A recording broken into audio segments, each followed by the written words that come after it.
You are standing in front of a storage unit you bought 40 minutes ago for $340, sight unseen. Because that's how these auctions work. You get 60 seconds to look through a rolled-up door from a distance, and then you're bidding on a stranger's entire life without knowing a single thing about who they were. The lock cutter is still warm in the auction worker's hand. The door goes up. And you're looking at something that doesn't make any sense yet. Everything inside is new. Not new like recently purchased. New like never touched. A leather jacket still has the tag hanging off the sleeve. A pair of shoes, the kind that cost more than your first car payment, sits in its box with the tissue paper still folded exactly the way the store folded it. There's a watch in a display case, the kind you'd expect to see under glass in a shop window, not stacked on a shelf in a 10x10 storage unit in a town you don't even live in.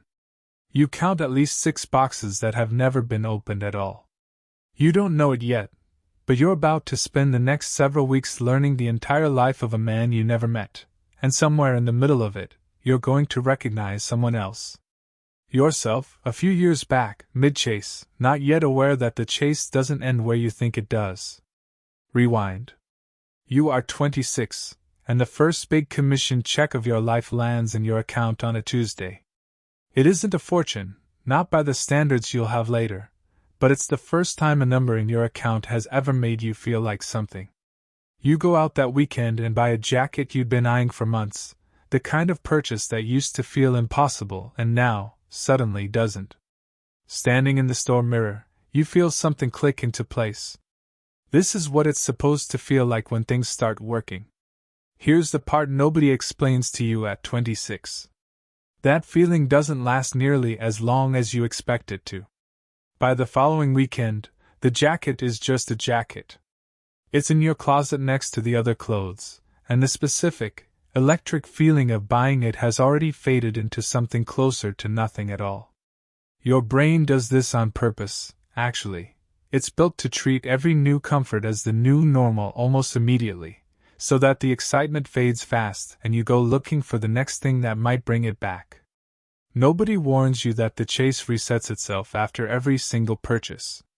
You just quietly start looking for the next jacket. Over the next several years, your income grows the way careers sometimes do, not all at once, but steadily, promotion by promotion. And your spending grows right alongside it, so precisely that you never actually notice the raise happening. A better apartment. A car that says something about you before you say a word.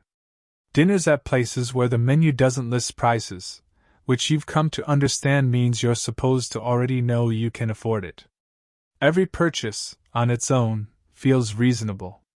It's only years later, looking back, that you'd be able to see the pattern, that you were never actually catching up to a version of yourself who felt satisfied.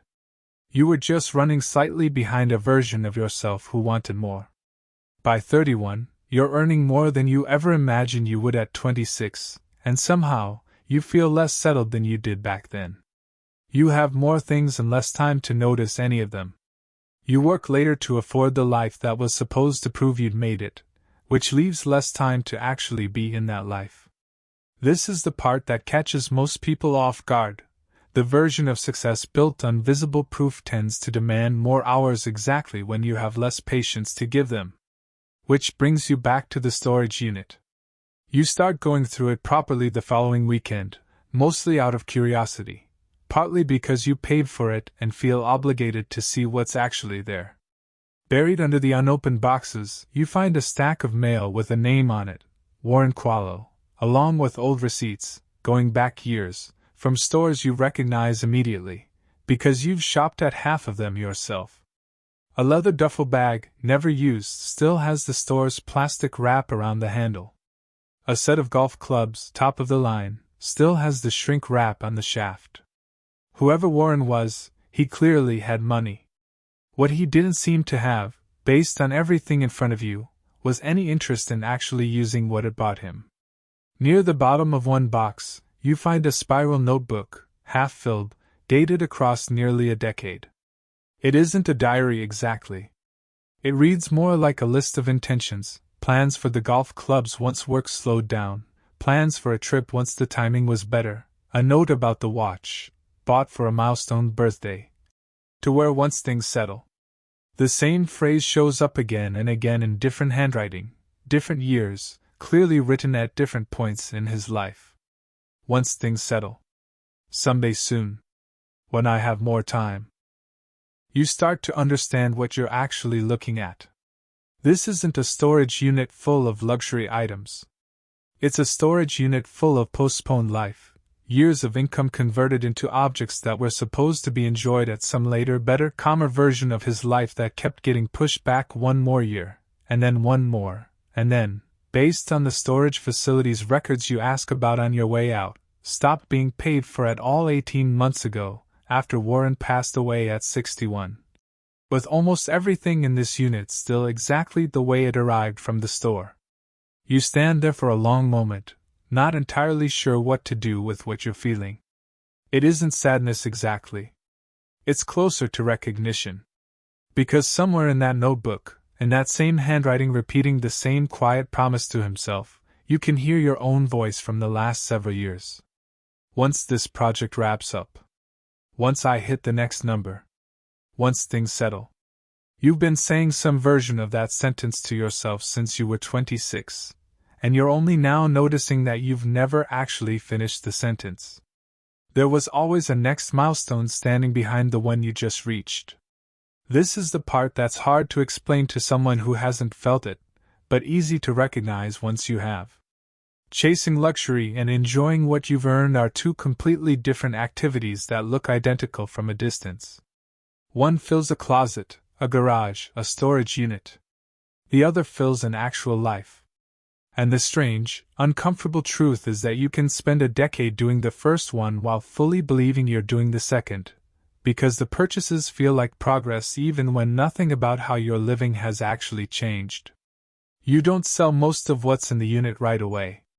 You sit with it for a while first, which is new for you, sitting with something instead of immediately converting it into a decision. When you finally do go through it properly, you keep exactly one item. Not the watch, not the jacket, nothing with a price tag attached to it in your mind. You keep the notebook.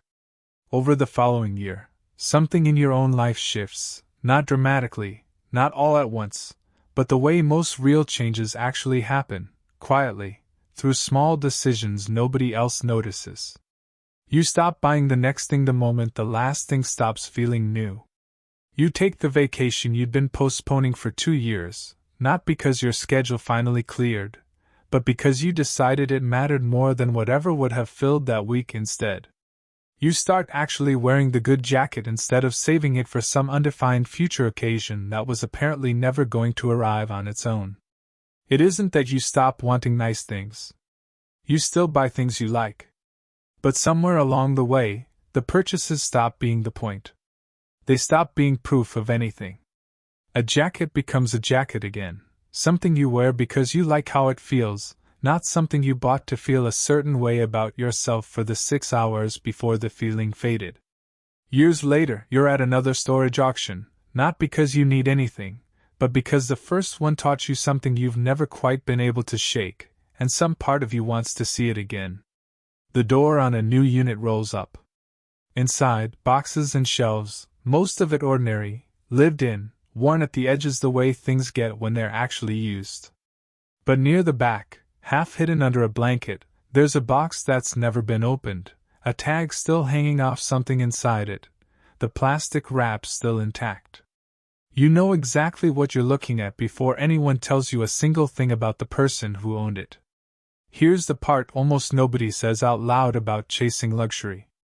It was never really about not having enough money. Warren had enough money. You had enough money, most of the years you spent chasing too. What neither of you had, for a long time, was a moment where you decided that enough had already arrived, that the life worth living wasn't waiting behind the next purchase. It was already sitting right there, mostly unopened, in the one you already had. You don't need a bigger number to stop the chase. You need to stop treating, someday, like a plan instead of what it actually is, the quiet, comfortable way people postpone their own lives, one reasonable-sounding purchase at a time, until there's no time left to unwrap what they bought.